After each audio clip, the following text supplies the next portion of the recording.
Hello every student, welcome back to my YouTube channel. मैं सत्यम शुक्ला आप सभी लोगों के लिए लेकर आया हूं एक्सरसाइज 2.2 के क्वेश्चन नंबर 21।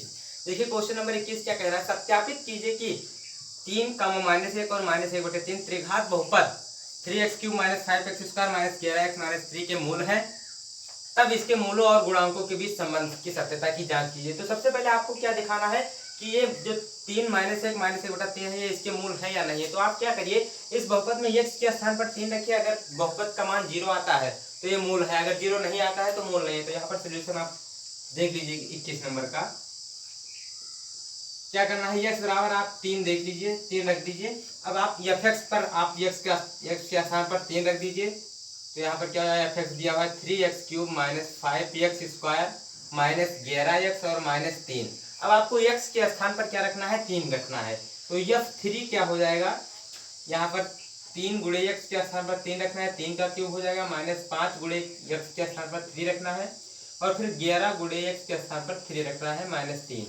अब आप यहाँ पर देखिए 3 ये लिखा हुआ है। 3 का जब आप क्यूब करेंगे तो 3 3 9 27। 3 का 3 बार गुणा करेंगे तो क्या आ जाएगा, 27 आ जाएगा। -5 और गुणे 3 का जब 2 बार गुणा करेंगे तो 9 आ जाएगा। -11 का 3 बार गुणा करेंगे तो क्या आ जाएगा, 33 आ जाएगा -3। अब आप देखिए यहाँ पर क्या हो जाएगा, 27 का जब आप 3 से गुणा करेंगे 3 से 21 के एक हासिल आएगा। 2 3 दूनी 6 और 2 8 81 हो जाएगा। -9 5 9 45 हो जाएगा और फिर 33 और 3 जोड़ेंगे तो कितना हो जाएगा, 36 हो जाएगा।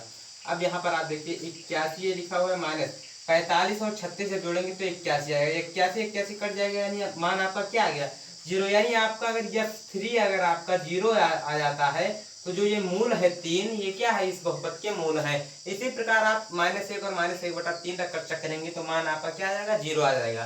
तो आपका ये मूल जो होगा वो क्या हो जाएगा, बहुपद के मूल है। अब यहाँ पर आपको क्या करना है, तब इसके मूलों और गुणांकों के बीच क्या करना है, संबंध की सत्यता की जांच करनी है। तो आप क्या करिए, सबसे पहले alpha plus beta plus gamma निकाल लीजिए उसका मान, और फिर alpha into beta into gamma निकाल लीजिए, और फिर आपको क्या करना है, सूत्र रख देना है। देखिए यहाँ पर alpha plus beta plus gamma सूत्र क्या होता है, -b/a। यहाँ पर आप देख लीजिए, alpha plus beta plus gamma equal to होता है -b/a। -b क्या है, यहाँ पर x² के गुणांक को b कहते हैं, तो b का मान है -5। तो जब आप मान रखेंगे तो -5 और फिर सामने ये माइनस लगा हुआ है, माइनस लगा, नीचे a का मान क्या है, 3। तो यहाँ पर 3 हो जाएगा। अब आपको अल्फा का मान ये दिया हुआ है, बीटा का मान ये, गामा का मान ये, तो यहाँ पर आपको रखकर जोड़ देना है। तो प्लस माइनस माइनस हो जाएगा, यानी 1 और फिर प्लस माइनस माइनस 1/3 हो जाएगा। अब 3 को जब 1 से गुणा करेंगे तो क्या हो जाएगा, 3 - 1/3 हो जाएगा। अब 3 में से जब 1 घटाएंगे तो क्या आ जाएगा, 3 में से जब आप 1 घटाएंगे तो आ जाएगा आपका 3 में से 1 घटाएंगे तो आपका आ जाएगा 2 और फिर /3 आ जाएगा। अब 3 का फिर 3 से गुणा करेंगे तो क्या आ जाएगा, 3 3 9, 9 में से 2 घटेगा तो क्या आ जाएगा, -7। सबसे पहले आप देखिए यहाँ पर 3 में से आप 1 घटाएंगे, क्या घटाएंगे, 3 में से 1 घटाएंगे तो यहाँ पर 2 बचेगा। क्या बचेगा, 2 बचेगा। अब आप देखिए यहाँ पर 2 - 1/3 हो जाएगा। जब 2 - 1/3 होगा तो 3 का जब 2 से गुणा करेंगे तो 6 - 1/3। अब फिर 6 में से 1 घटेगा, क्या आ जाएगा, 5/3। और यहाँ भी जब आप हल करेंगे तो क्या आ जाएगा, माइनस माइनस का गुणा प्लस हो जाएगा, 5/3 आ जाएगा। 5/3। अब 6 में से 1 जब आप घटाएंगे तो क्या आ जाएगा, 5/3, यानी 5/3 बराबर 5/3। यानी जो आपका मूलों का सत्यापन, मूलों और गुणांकों के बीच सत्यापन था वो क्या आ गया, दोनों तरफ बराबर आ गया, यही सत्य है। अब आप देखिए alpha into beta into gamma का मान निकाल लीजिए।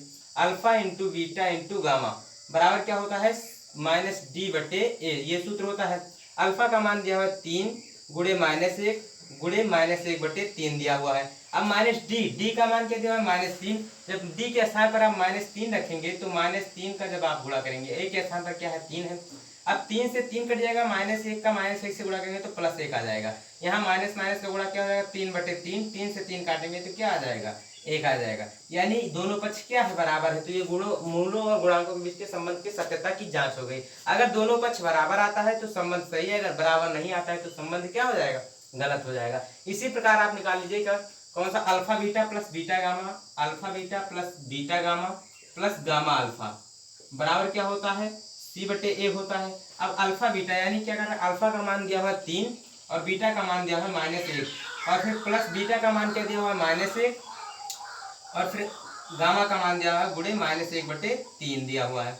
अब फिर प्लस गामा का मान दिया हुआ है -1/3 और फिर गुणे अल्फा का मान दिया हुआ है 3, और बराबर सी का मान क्या दिया हुआ है, ए बी सी का मान -11 दिया हुआ है और ए का मान दिया हुआ है 3। अब यहाँ पर 3 का जब 1 से गुणा करेंगे तो क्या आ जाएगा -3, प्लस यहाँ पर माइनस माइनस का गुणा प्लस हो जाएगा और फिर 1/3 हो जाएगा, फिर माइनस और प्लस का गुणा माइनस हो जाएगा 3/3, 3/3 यानी 3 से 3 कट जाएगा, 1 आएगा, -3 प्लस 1/3 और फिर -1, -1 और -3 जोड़ेंगे -4 प्लस 1/3 आ जाएगा, और 3 को जब 4 से गुणा करेंगे तो क्या आ जाएगा -12 प्लस 1/3 हो जाएगा, और जब 12 में से 1 घटाएंगे तो -11/3, और 11/3 यहाँ भी आया है आपका -11/3, -11/3 यहाँ भी आया है, -11/3 यहाँ भी आया है, और -11/3 यहाँ भी आया है, और -11/3 यहाँ, यानी आपका दोनों पक्ष जो है वो क्या है, बराबर है। जब दोनों पक्ष आपका बराबर है तो मूलों और गुणांकों के बीच के संबंध की सत्यता की जांच हो गई।